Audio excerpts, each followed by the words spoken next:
Good evening two everyone. આજે આપણે એચએફએના પહેલા યુનિટમાં નવો ટોપિક જોવા જઈ રહ્યા છે. પહેલું ટોપિક જે તમે જોઈ ગયા એ થિયરી પાર્ટ હતું. ચેપ્ટર સેકન્ડ એ પ્રેક્ટિકલ પાર્ટ હતું. Share capital, that means issue and forfeiture of shares including the pro rata allotment. Chapter third હમણાં આપણે જોવા જઈ રહ્યા છીએ એ છે ઇસ્યુ ઓફ બોનસ શેર.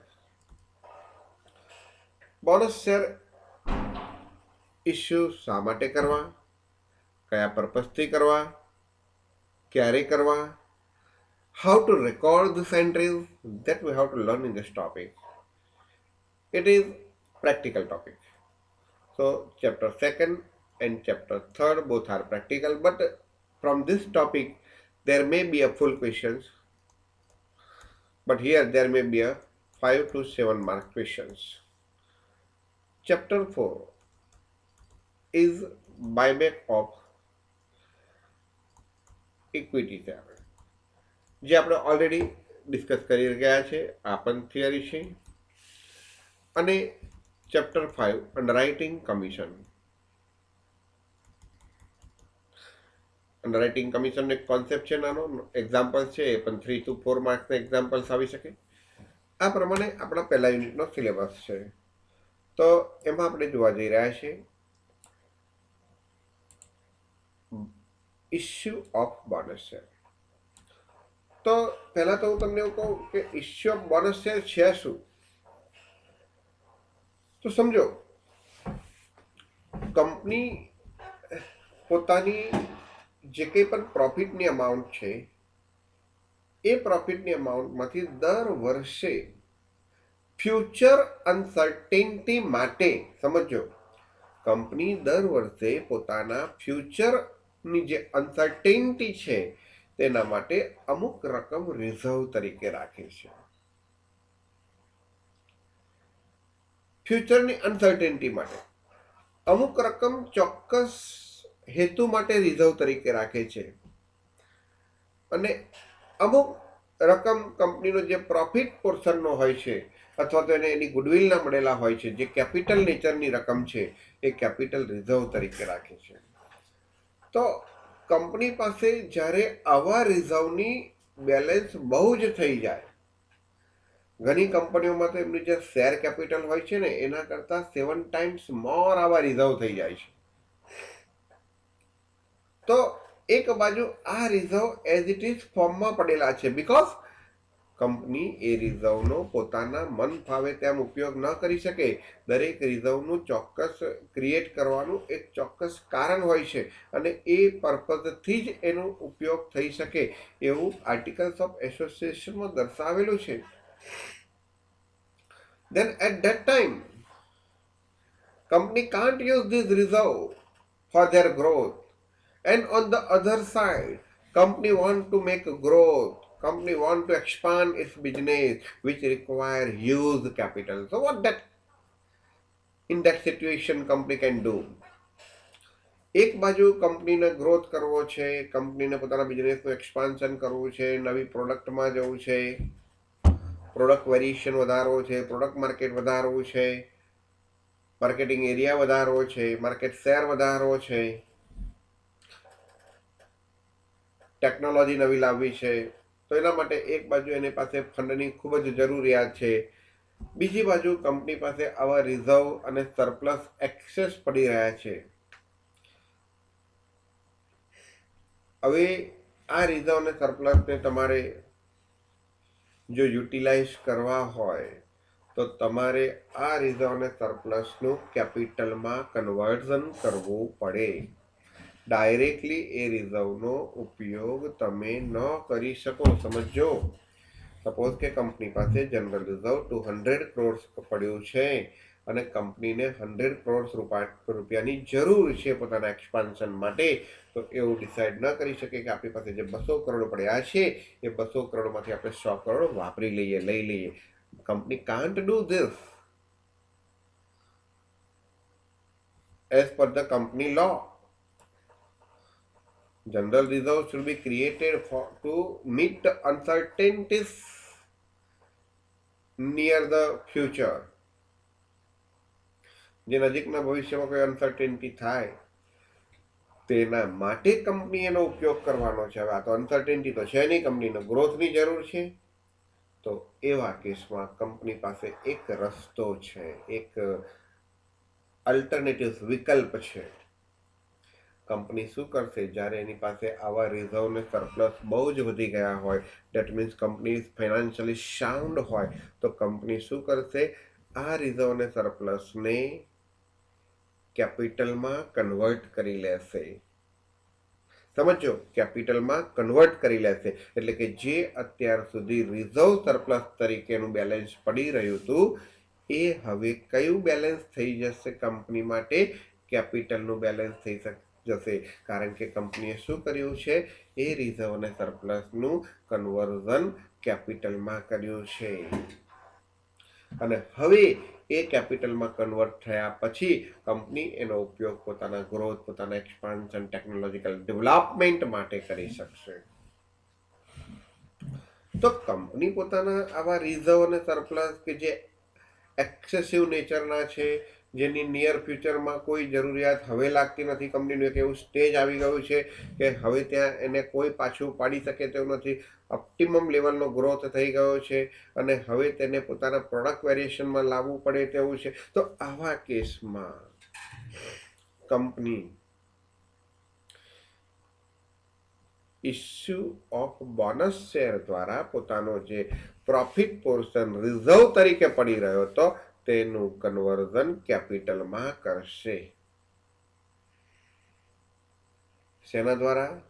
એક બાજુ જે રિઝર્વ સરપ્લસ પોતાનું પડી રહ્યો હતો એને કન્વર્ટ કરીને શેમાં કરશે? કેપિટલમાં. પણ કેપિટલમાં કેવી રીતના? તો કે પોતાના જે એક્ઝિસ્ટિંગ શેર હોલ્ડર્સ છે, કયા શબ્દ વાપરું છું? એક્ઝિસ્ટિંગ. એક્ઝિસ્ટિંગ એટલે કે હયાત શેર હોલ્ડર્સ છે, એ હયાત શેર હોલ્ડર્સને પોતે શું આપશે? શેર આપશે. અને પણ કેવા?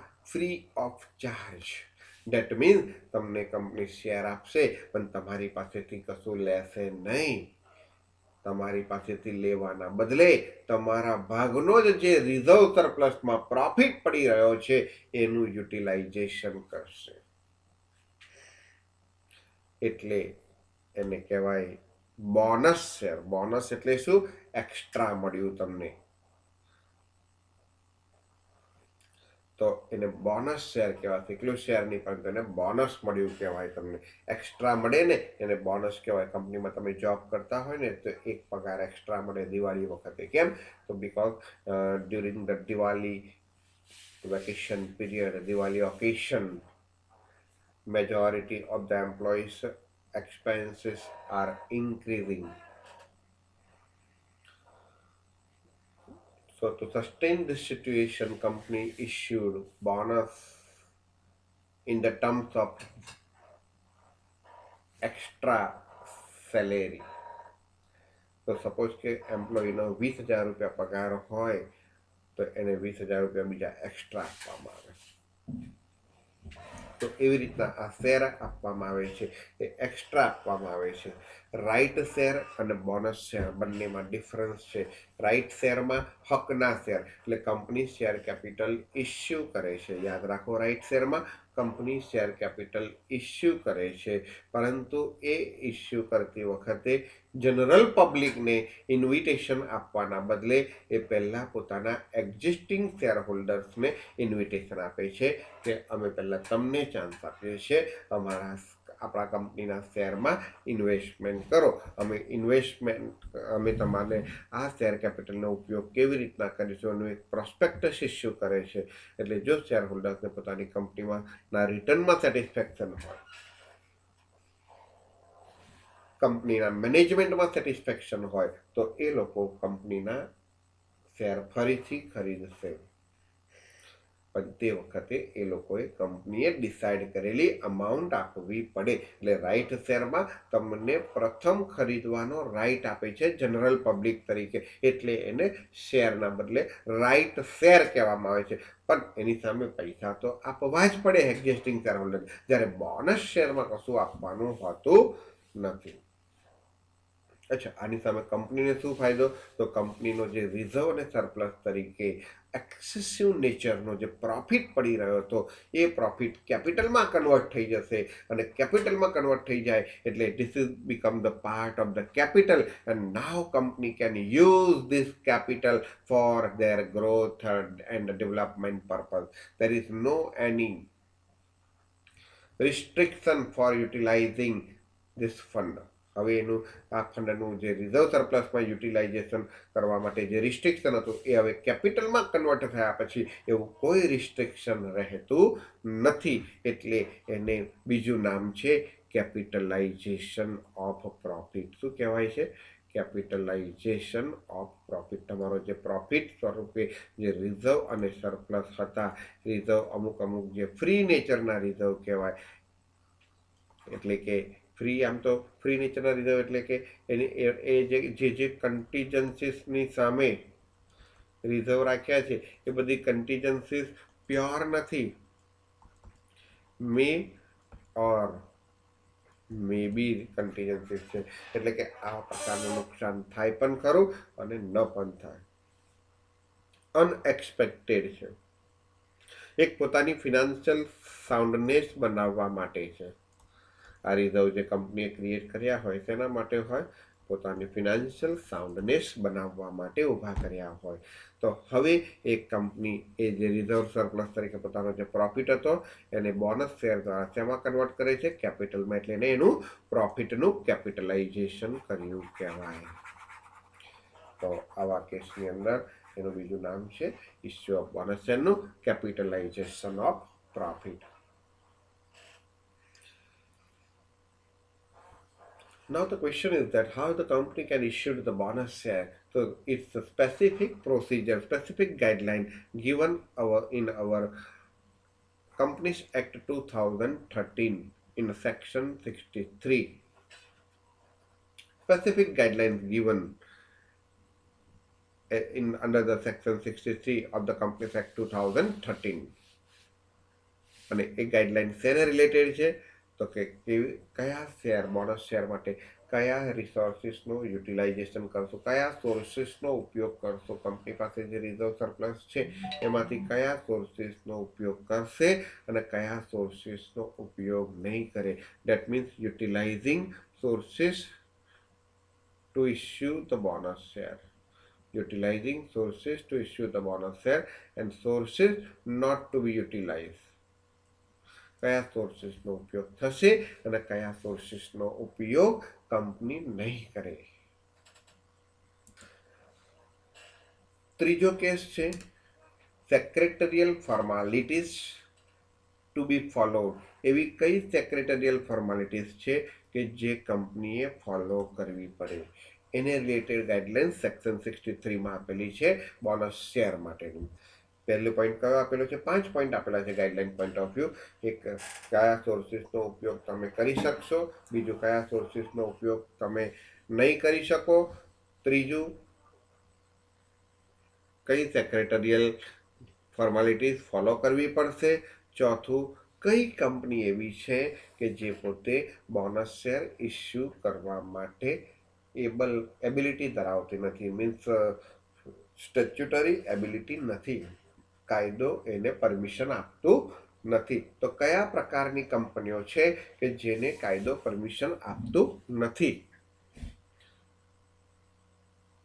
અને છેલ્લો પોઈન્ટ છે એમાં દર્શાવેલું છે ગાઈડલાઇન્સમાં કે એક વખત કંપની ડિક્લેર કરી દે કે અમે આ બોનસ શેર આ રીતના આપીશું, પછી કંપની એ બોનસ શેર વિડ્રોન કરી શકતી નથી. એવું ના કહી શકે કે હવે અમે બોનસ શેર નહીં આપીએ, આ પોઝિશન છે, આવું છે, તેવું છે, આ કન્ડિશન છે.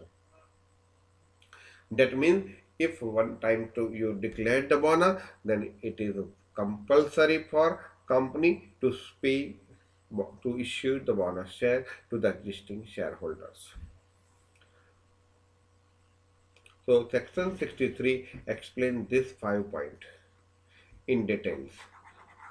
Out of this, the first point is sources to be utilized for issuing the bonus share. So which are the sources that can be utilized for issuing bonus share? તો યાદ રાખો, કંપનીના જે શેર કેપિટલ છે ને, એક means કંપનીની જે બેલેન્સ શીટ છે, એ બેલેન્સ શીટની અંદર જે શેર કેપિટલ છે ને, એ શેર કેપિટલ એને એક્ઝિસ્ટિંગ શેર કેપિટલ કહેવાય. કઈ કહેવાય? એક્ઝિસ્ટિંગ શેર કેપિટલ કહેવાય. અને કંપની આ એક્ઝિસ્ટિંગ શેર ઓફ કેપિટલ ધરાવનાર એક્ઝિસ્ટિંગ શેર હોલ્ડરને બોનસ શેર આપશે.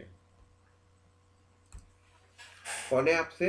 એક્ઝિસ્ટિંગ શેર હોલ્ડર્સને બોનસ શેર આપશે. તો આ બોનસ શેર માટે કંપની શું કરશે? પોતાના રિઝર્વ અને સરપ્લસનો ઉપયોગ કરશે. તો અમુક રિઝર્વ અને સરપ્લસ કંપનીના ફ્રી નેચરના છે, અને અમુક શેર રિઝર્વ અને સરપ્લસ એ કંપનીના કેપિટલ નેચરના છે. કેપિટલ નેચરના એટલે શું? તો કે કંપનીને કેપિટલ નેચરનો પ્રોફિટ થયો હોય અને એમાંથી રૂપિયા બાજુ પર રાખેલા હોય, અને કંપનીને પોતાનો રેગ્યુલર પ્રોફિટ થયો હોય, રેવન્યુ નેચરનો પ્રોફિટ થયો હોય, અને એમાંથી ફ્યુચર અનસર્ટેનિટી માટે રૂપિયા બાજુ પર રાખેલા હોય. That means company has the two sources for declaring the bonus. The one is a revenue nature reserve and the second is a capital nature reserve. So which revenue nature reserve to be utilized for declaring the bonus and which capital nature reserve to utilize for declaring the bonus? That is the most and the most and the most important point. આ જે છે બીજું કઈ છે જ નહીં આ ટોપિકની અંદર. આટલું આવડી જાય ટોપિક પૂરું. બાકી બધું તો થિયરી છે, એમસીક્યુમાં પૂછાય એટલા માટે સમજાવવું પડે. તો કયા પ્રકારના રેવન્યુ નેચરનો રિઝર્વ કંપની ઉપયોગ કરી શકશે, કયા પ્રકારના કેપિટલ નેચરનો રિઝર્વ કંપની ઉપયોગ કરી શકે? તો યાદ રાખો, રેવન્યુ નેચરના રિઝર્વનું આખું ફોર્મેટ આપેલું છે આપણે. એક જનરલ રિઝર્વ, એને રિઝર્વ ફંડ પણ કહેવાય. બીજું વર્કમેન કમ્પન્સેશન ફંડ, જે તમે એફઆઈમાં પણ બની ગયા, 12થમાં પણ બની ગયા, કે ફ્રી નેચરનું workman compensation fund. That means company પાસે વર્કમેન કમ્પન્સેશન ફંડ 25 lakhs છે. We are talking about the company. So they have company has a huge amount. Suppose કે 25 lakhs રૂપીસ છે, એમાંથી કંપનીએ 5 લાખ રૂપિયા કોઈ એમ્પ્લોઈઝને દાવાની રકમ ચૂકવવાની છે. મીન્સ કોઈ એમ્પ્લોઈએ ક્લેમ કર્યો છે અને કદાચ એ 5 લાખ રૂપિયા ચૂકવવા પડે ફ્યુચરમાં, તો કંપની પાસે જે 25 lakhs છે એમાં 5 લાખ રૂપીસ તો લાયબિલિટીઝ થાય એવી છે, કાં તો થઈ ગઈ છે, કાં તો થાય એવી છે, કેસ ચાલી રહ્યો છે. તો કંપની શું કરશે? એ 5 લાખ રૂપિયા સિવાયની વધારાની રકમ કેટલી છે? 20 લાખ. તો એનો ઉપયોગ પોતે બોનસ શેર ઇસ્યુ કરવા માટે કરી શકે. ત્રીજું કયું છે? ઇન્વેસ્ટમેન્ટ ફ્લક્ચ્યુએશન ફંડ, રોકાણ વધઘટ ફંડ. તો કંપની ઘણી વખત અન્ય કંપનીઓના શેરમાં, ડિબેન્ચર્સમાં ઇન્વેસ્ટમેન્ટ કરે છે. તો જનરલી કંપની જ્યારે ઇન્વેસ્ટમેન્ટ કરતી હોય તો એનો બહુ જ ડિટેલ અભ્યાસ કરીને ઇન્વેસ્ટમેન્ટ કરતી હોય છે, કે જેમાંથી નુકસાન થવાની સંભાવના નહિવત હોય છે. સિવાય કે કોઈ બહુ મોટું એવું ફ્રોડ થઈ ગયું ને, કે જે કોઈને ખબર ના હોય ને, તો જ એ કંપનીના શેરની વેલ્યુ નીચે જાય, એ કંપનીની માર્કેટ વેલ્યુ નીચે જાય. Just like Satyam computer limited, કે એની અંદર શ્રી રાજુ રામલિંગાએ પોતે 5,000 કરોડની બેલેન્સ શીટમાં બેલેન્સ બતાવ્યું હતું.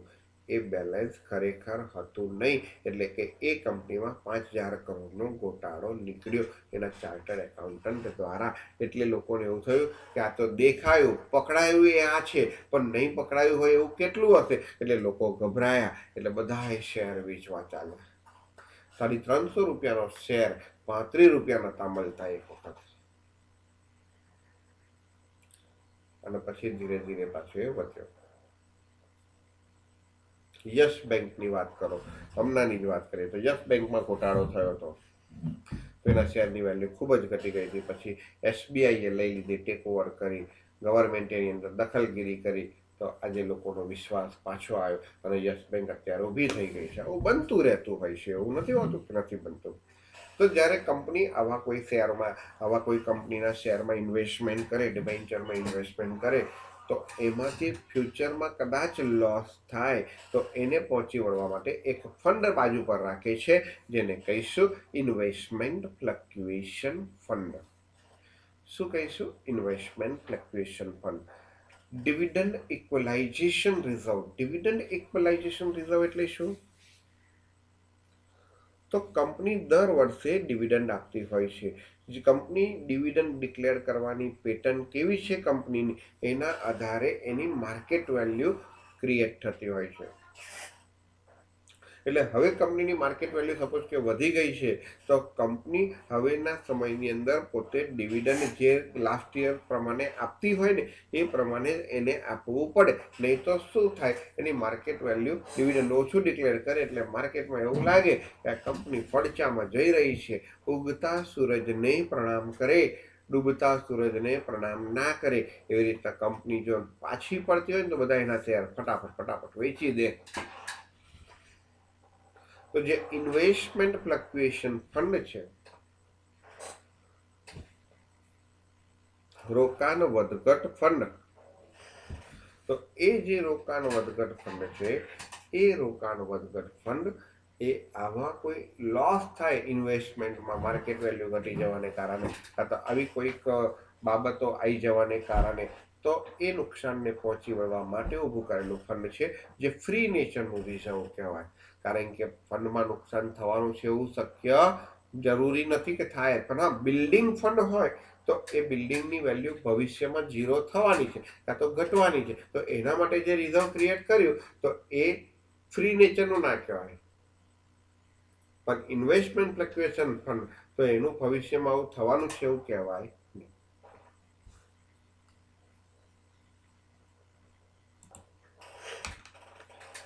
તો ડિવિડન્ડ ઇક્વલાઇઝેશન ફંડ પણ એ જ પ્રકારનું છે. કંપની રેગ્યુલરલી ડિવિડન્ડ ચૂકવતી હોય અને જો હવે ડિવિડન્ડ ઓછું ચૂકવે તો તરત એની માર્કેટ વેલ્યુ ડાઉન થાય. તો એ ડિવિડન્ડ ઓછું કેમ ચૂકવે, તો કદાચ તે વર્ષે પ્રોફિટ ઓછો થયો હોય એટલે કંપની ડિવિડન્ડ ઓછું ચૂકવે છે. ફોર એક્ઝામ્પલ, હમણાં કોરોનાની સિચ્યુએશન આવી તો 2 મહિના બધાની લોકડાઉન હતું, તો એ સમયમાં કોઈ કંપની બંધ રહી હોય તો એનો પ્રોફિટ ઘટે, સ્વાભાવિક છે, જેન્યુઇન રીઝન છે. પણ આવા કેસમાં પણ એક વખત કંપનીનું ડિવિડન્ડ લાસ્ટ યરના કમ્પેરિઝનમાં ઓછું આવ્યું ને એટલે શેર હોલ્ડરો એની માર્કેટમાં ડિમાન્ડ ઘટાડી દે. સપ્લાય હોય અને ડિમાન્ડ ઘટે, તો સપ્લાય હોય અને ડિમાન્ડ ઘટે તો શું થાય, માર્કેટ વેલ્યુ એની ઘટે.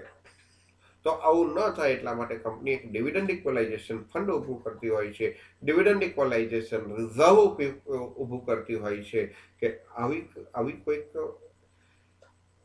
અનવોન્ટેડ સિચ્યુએશન આવે, અનપ્રિડિક્ટેબલ સિચ્યુએશન આવે કે જેમાં આપણો પ્રોફિટ ઘટે છે, તો ભલે પ્રોફિટ ઘટ્યો હોય પણ લાસ્ટ યર જેટલું જ ડિવિડન્ડ આપવાનું અને એના માટે રૂપિયા ક્યાંથી લાવવાના, તો આવું જે રિઝર્વ ક્રિએટ કરેલું હોય તેમાંથી રૂપિયા તમે યુટિલાઇઝ કરી શકો છો.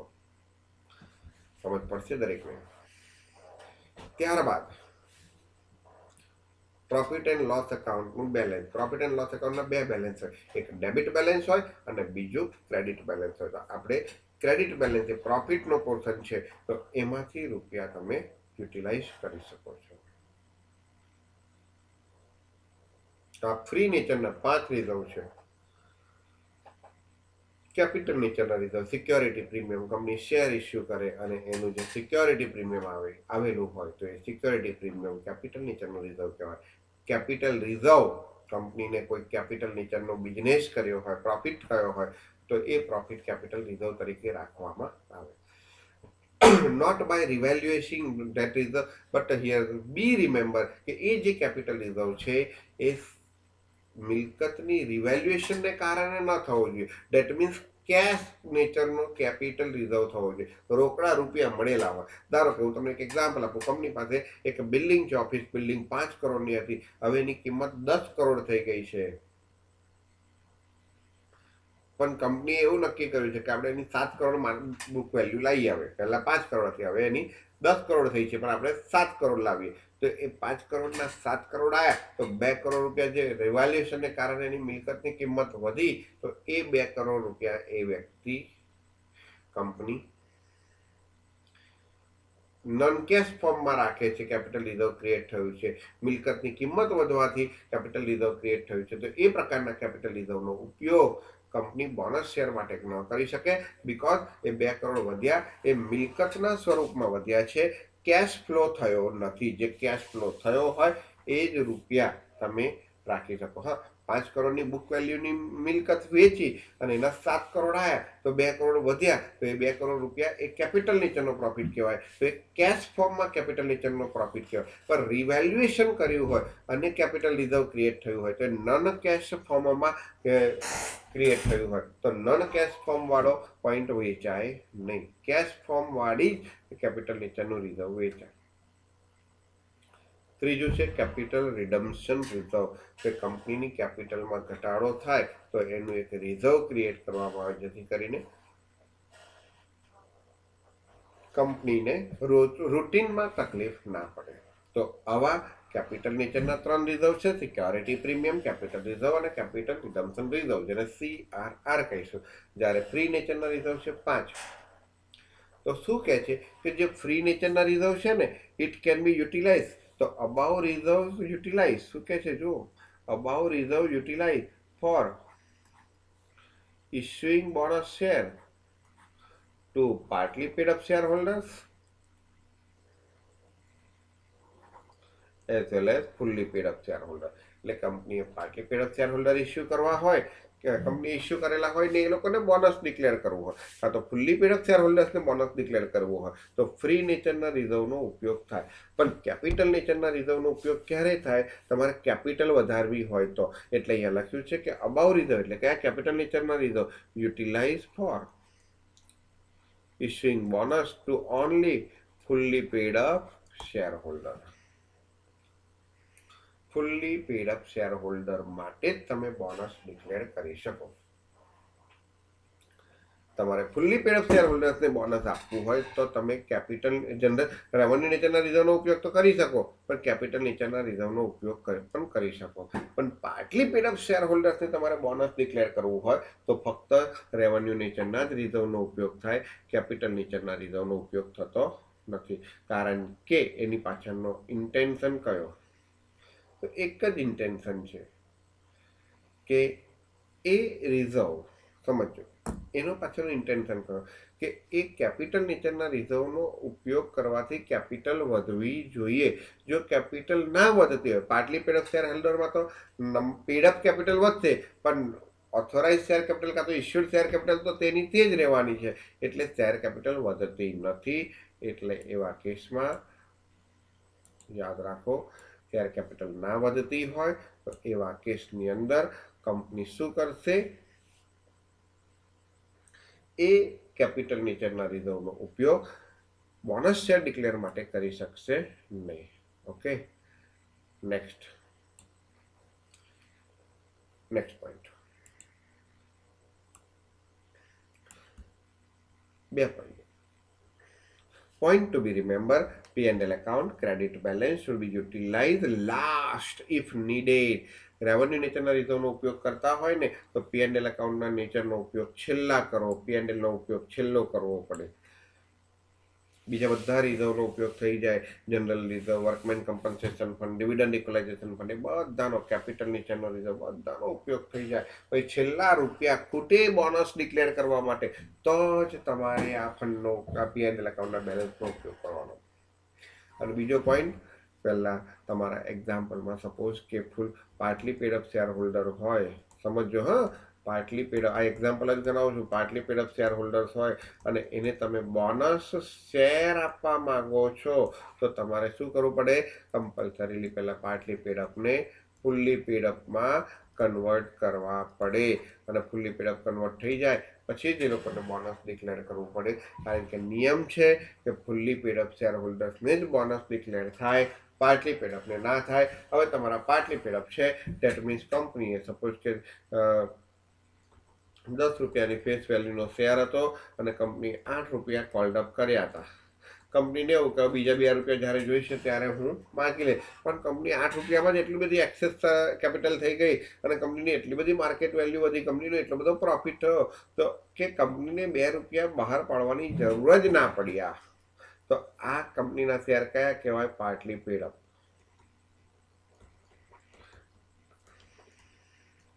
હવે આ કંપની ફાઇનાન્શિયલ સાઉન્ડ થઈ ગઈ છે, એની પાસે એટલો બધો પ્રોફિટ પડી રહ્યો છે, તો હવે એને બોનસ શેર ઇસ્યુ કરવા છે, જેથી કરીને બોનસ શેર ઇસ્યુ દ્વારા એ પોતે એનું કેપિટલમાં કન્વર્ટ કરી શકે અને પછી એનો ઉપયોગ પોતાના ગ્રોથ માટે કરી શકે. એટલા માટે હવે કંપની આ જે partly paid up share holders છે એમને પોતે બોનસ શેર આપવા માંગે છે, પણ બોનસ શેર માટે fully paid up share holder જોઈએ. એટલે કંપની શું કરશે? Partly paid up share holder જેટલા છે એટલાને કહેશે કે તમારે જે ₹2 આપવાના છે હવે આપવાના નહીં. એટલે હવે તમારી ₹10 શેર કેપિટલ હતી, જે ₹8 પેડ અપ હતી, હવે એ ₹10 share capital fully paid up થઈ જશે. તો ₹2 કેવી રીતના આવશે? તો કંપની એ ₹2 માટે જનરલ રિઝર્વનો ઉપયોગ, જનરલ નેચરના, રેવન્યુ નેચરના રિઝર્વનો ઉપયોગ કરીને એ પાર્ટલી પેડઅપને ફૂલ્લી પેડઅપમાં કન્વર્ટ કરશે અને પછી એ લોકોને બોનસ શેર આપશે. એટલે લખ્યું છે firstly converted partly paid up share holder into the fully paid up share if any, જો એક્ઝામ્પલમાં પાર્ટલી પેડ અપ શેર હોય તો પહેલાં એને બોનસ શેર આપવા માટે પહેલાં એને ફૂલ્લી પેડ અપમાં કન્વર્ટ કરવું પડશે અને પછી secondly issue the bonus share to fully paid up share holder, પછી ફૂલ્લી પેડ અપ શેર હોલ્ડરને બોનસ આપશે. સેકન્ડ પોઈન્ટ હતો, પહેલો પોઈન્ટ હતો કયા સોર્સિસનો ઉપયોગ લેવાય, બીજો પોઈન્ટ છે કયા સોર્સિસનો ઉપયોગ ન લેવાય. તો લખ્યું છે એવા રિઝર્વ કે which are created through રિવેલ્યુએશન of asset, કે જે એસેટનું રિવેલ્યુએશન ક્રિએટ કરીને તમે રિઝર્વ ક્રિએટ કર્યું હોય તો એવા રિઝર્વનો ઉપયોગ થાય નહીં, કારણ કે આ રિવેલ્યુએશન એસેટ દ્વારા રિઝર્વ ક્રિએટ કર્યું હોય એ નન કેશ નેચરનું રિઝર્વ કહેવાય. અને બીજું, such issue of bonus share not considered in the lieu of dividend. એવું નહીં કે હવે તમે બોનસ શેર આપ્યા એટલે ડિવિડન્ડના બદલામાં મળી ગયું, હવે તમને આ મળ્યું એ હવે લઈ લો, એવું નહીં. ડિવિડન્ડ એક આખી અલગ વસ્તુ છે અને આજે એમને શેર હોલ્ડર્સને શેર આપવા બોનસ શેર આખી અલગ વસ્તુ છે. એવું ના કહી શકો કે અમે બોનસ શેર આપ્યા ને એટલે ડિવિડન્ડ આવી ગયું, ડિવિડન્ડના બદલામાં બોનસ શેર આપ્યું, એવું કરી શકાય નહીં. ત્રીજું મેં તમને કીધેલું સેક્રેટરિયલ ફોર્માલિટીઝ છે. તો કઈ કઈ છે? તો કે તમારે બોનસ શેર ડિક્લેર કરવા હોય તો એની પરમિશન તમે ઓલરેડી આર્ટિકલ્સ ઓફ એસોસિએશનમાં ડિમાન્ડ કરી હશે. એટલે આર્ટિકલ્સ ઓફ એસોસિએશનમાં કંપનીને શેર ઓથોરાઇઝેશન મળ્યું હશે બોનસ શેર ઇસ્યુ કરવાનું.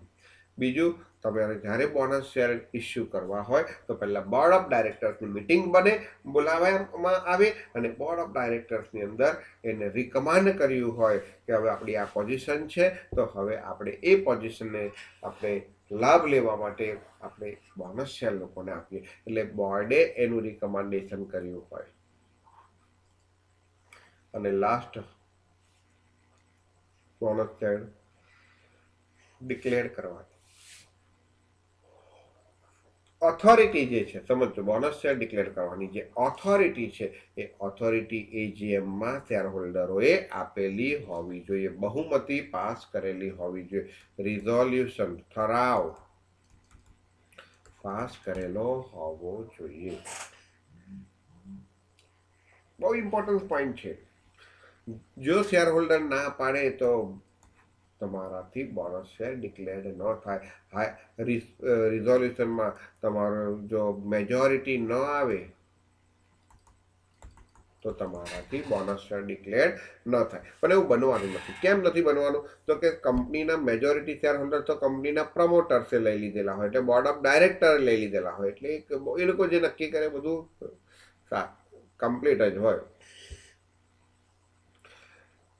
ચોથો પોઈન્ટ એની અંદર દર્શાવેલો કે કઈ કંપની બોનસ શેર ઇસ્યુ ન કરી શકે. તો debt companies are eligible which are not defaulted. એવી કંપની એલિજિબલ છે બોનસ શેર ડિક્લેર કરવા માટે કે જે ડિફોલ્ટ ના હોવી જોઈએ. ડિફોલ્ટ શેમાં ના હોવી જોઈએ? તો કે એની ડિપોઝિટના રીપેમેન્ટમાં ડિફોલ્ટ ના હોવી જોઈએ. એટલે કોઈને રીપેમેન્ટ કરવાનું બાકી હોય એવું ના હોવું જોઈએ. કેમ? પહેલાં રીપેમેન્ટ ડિપોઝિટ તમે લોકો પાસેથી લીધી છે, ઓછી નાના લીધા છે, તો તમે એ લોકોને રૂપિયા આલો ને ભાઈ, તમારે શેર ખરીદ તમારે બોનસ શેર આપવાની ક્યાં જરૂર છે? ટૂંકમાં ઘર બાળીને દીવો કરવાની જરૂર ક્યાં છે? પહેલા તમારું જે દેવું છે દેવું તો ચૂકવો. ત્યારબાદ બીજો કઈ કંપની ડિફોલ્ટમાં ના આવવી જોઈએ? તો કે ઇન પેઇંગ ડિપોઝિટ ઇન્ટરેસ્ટ. તમારું ડિપોઝિટ પે કરવામાં પણ ફેલ ના ગયેલા હોવા જોઈએ, એમાં પણ તમે રીપેમેન્ટ નથી કરતા એવું ના હોવું જોઈએ, પ્લસ એનું ઇન્ટરેસ્ટ પણ બધાને ચૂકવેલું હોવું જોઈએ. હવે તમે એક બાજુ ઇન્ટરેસ્ટ નથી ચૂકવતા એવું કહો છો, કેમ? તો કે ભાઈ ફાઇનાન્શિયલ કન્ડિશન વીક છે, અને બીજી બાજુ તમે બોનસ શેર આપવા માટે તમે રિઝર્વ સરપ્લસનો ઉપયોગ કરો છો, તો એ not permitted. In paying the ડેપ્ટ સિક્યુરિટી. તમારે ડેપ્ટ સિક્યુરિટી ડિબેન્ચર, તમારે ડિપોઝિટ એ રૂપિયા ચૂકવવાના છે, હવે એ ચૂકવતા નથી અને તમે બોનસ શેર આપવા માટે બહાર નીકળ્યા, બોનસ શેર ડિક્લેર કરવા માટે તમે રાજી થયા, તૈયાર થયા. It is not possible. પહેલાં તમારે જે બહારના થર્ડ પાર્ટીના જે રૂપિયા લીધા છે એ ચૂકવવાના છે, એ આલો, પછી મફતમાં આપો. Providing statutory dues of employees in paying statutory dues for employee. એમ્પ્લોયીને તમારે સ્ટેચ્યુટરી ડ્યુઝ ચૂકવવાના હોય, પીએફના રૂપિયા ચૂકવવાના હોય, બોનસના રૂપિયા ચૂકવવાના હોય, ગ્રેજ્યુટીના રૂપિયા ચૂકવવાના હોય, એ ચૂકવતા નથી. કેમ? તો કે ભાઈ ફંડ નથી, અને પાછું બીજી બાજુ તમે બોનસ શેર માટે રિઝર્વ સરપ્લસનો ઉપયોગ કરો છો, તો ઇટ ઇઝ રોંગ. એવું કંપની એક્ટ કહે છે. Next, in a partly paid of shares. Partly paid of share means તમે કોઈ કંપનીમાં ઇન્વેસ્ટમેન્ટ કર્યું છે. હવે એ કંપનીએ તમે કોઈ કંપનીના 1,00,000 શેર લીધા છે. કેટલા રૂપિયાના? તો કે ₹10 each. સમજો, હવે તમે એની અંદર ₹7 પેડ કરી લીધેલા છે. એટલે કંપનીએ જેવી રીતના મંગાયા હતા એવી રીતના તમે ₹7 આપી દીધા છે. તો આ તમે ઇન્વેસ્ટમેન્ટ છે, કેવું કહેવાય?